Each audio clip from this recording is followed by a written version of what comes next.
départements. Le parquet de Paris a ouvert une enquête pour les dégradations commises dans 4 départements. De très gros câbles matériellement impossibles à couper avec un simple sécateur ou une scie ont été sectionnés.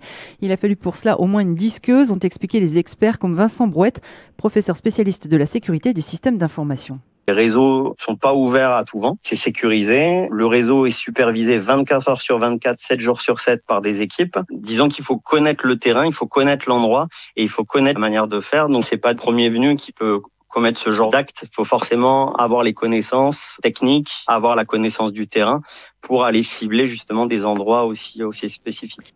Et c'est donc agi, on l'a compris, d'une opération extrêmement bien préparée. Ces coupures sont intervenues 3 jours après les sabotages du réseau SNCF. Et puis un drame dans l'Aude, une fillette de 2 ans a succombé à la chaleur. Elle avait été laissée seule, endormie dans une voiture. Son grand-père, qui était chargé de la surveiller, a été placé en garde à vue. Le parquet de Narbonne a ouvert une enquête pour homicide involontaire. 41 départements sont déjà en vigilance orange en métropole. 35 degrés sont attendus à Paris.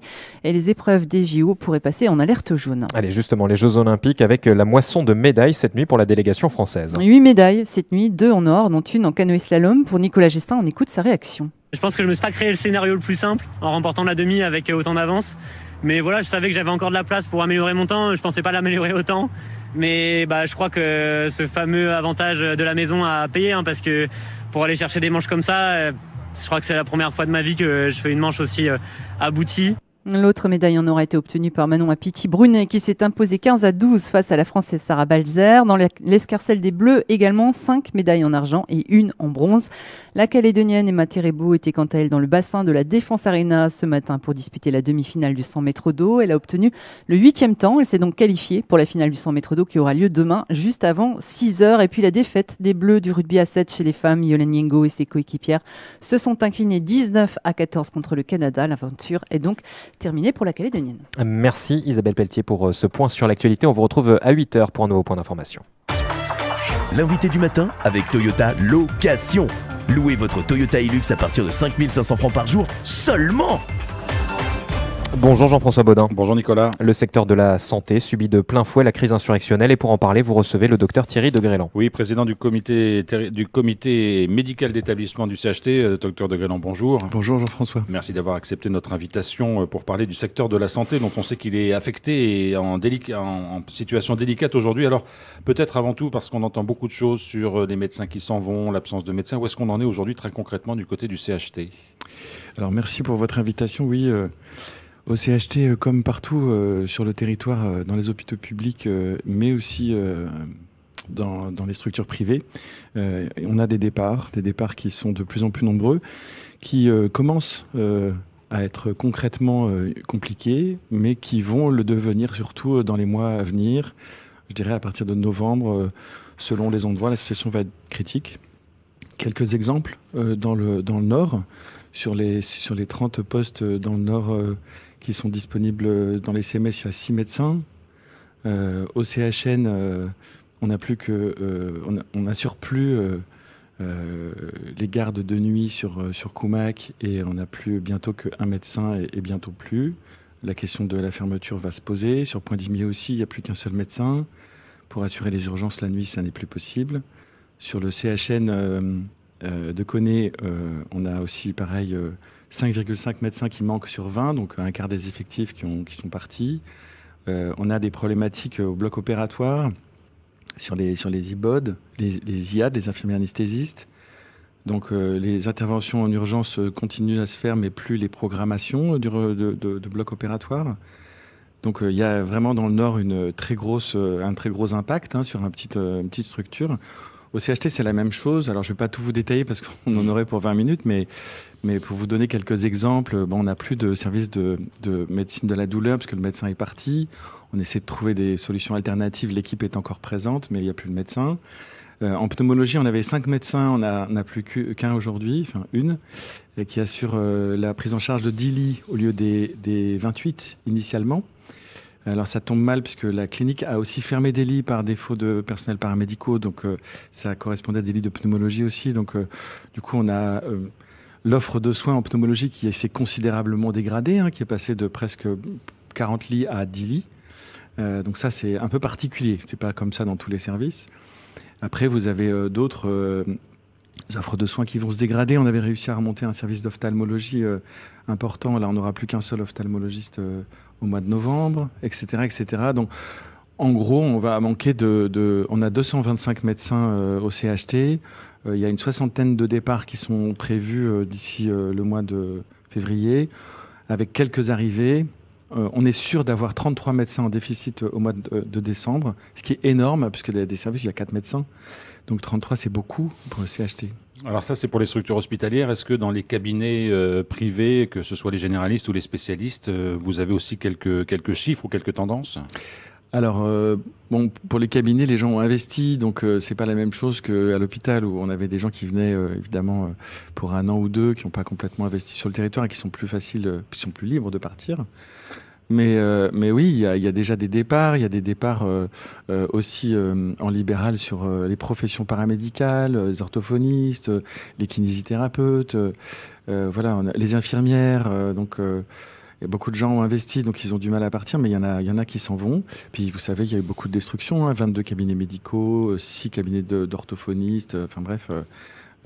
Ces gens-là ont du mal à trouver de nouveaux locaux pour travailler. Alors la situation était déjà tendue avant le 13 mai. Il y avait des sonnettes d'alarme qui avaient été tirées. Elle s'est vraiment aggravée depuis le début des émeutes. Vous sentez que ça a malheureusement incité un certain nombre de gens à partir ?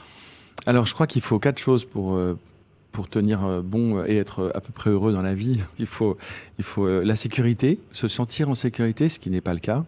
Il faut pouvoir manger et donc avoir un salaire. Et on a une insécurité, si vous voulez, on en reparlera, économique à l'hôpital aujourd'hui. Et j'ai une pensée pour tous ces gens qui ont perdu leur emploi en Calédonie catastrophique et qui sont encore en train d'en perdre là. La troisième chose qu'il faut, c'est pouvoir éduquer ses enfants. Et la quatrième chose, c'est avoir une santé, être pris en charge sur le plan sanitaire. Je pense que quand la chaise a ses 4 pieds, elle tient bon. Si vous en avez un qui s'en va, ben, du coup, voilà.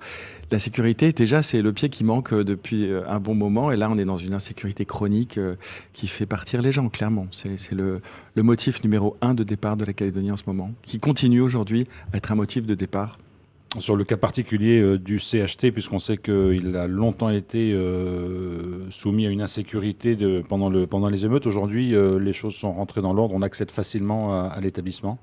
Oui, alors tous les matins, l'administration prend les renseignements et nous envoie un signal par SMS ou par mail pour nous dire si le réseau est vert. Le réseau routier est vert, orange ou rouge. Donc c'est vrai qu'il est vert depuis maintenant plusieurs semaines. Et même si la nuit, on a encore eu des problématiques, des médecins qui rentrent la nuit d'astreinte et qui ont dû faire demi-tour sur la Save, il y a encore 15 jours. Voilà, des pneus qui brûlent, etc. Mais bon, ça c'est quand même beaucoup stabilisé.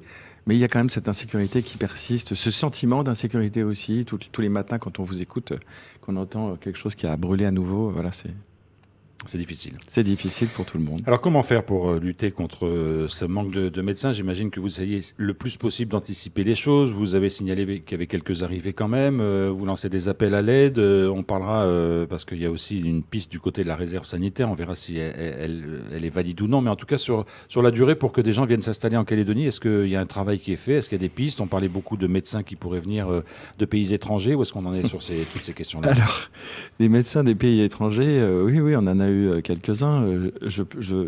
Je souris parce que en fait ils sont soumis aux mêmes contraintes que les autres. On a un Israélien qui nous a dit non mais vous vous rendez compte, voilà ce que je vis, je vais pas venir chez vous. On a un médecin burundais qui pareil a décliné notre offre de venir ici. Alors pour des raisons de sécurité. Pour des raisons de sécurité évidentes, voilà. Donc non. Les Calédoniens, ils restent, les autres... puis on peut faire venir un Calédonien qui a fini ses études, mais vous savez, il n'y en a pas beaucoup, donc après, il faut avoir envie de tenter l'aventure, c'est quand même pas simple. Comment vous faites ? Alors, vous lancez des offres de recrutement, vous avez des filières ?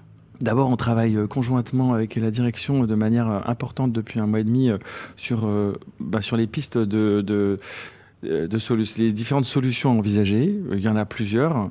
Ici, en Nouvelle-Calédonie, on a recruté par exemple des médecins qui avaient perdu leur cabinet ou qui étaient vraiment dans une impasse. On l'a fait parce qu'on en avait besoin aussi, tout simplement. Voilà, trois médecins libéraux qui travaillent chez nous en ce moment. On va recruter des sages-femmes probablement et on sera très content de les faire venir parce qu'il y a un gros problème au niveau des sages-femmes aussi. Donc déjà, il y a un bassin de recrutement possible sur le territoire, transitoire.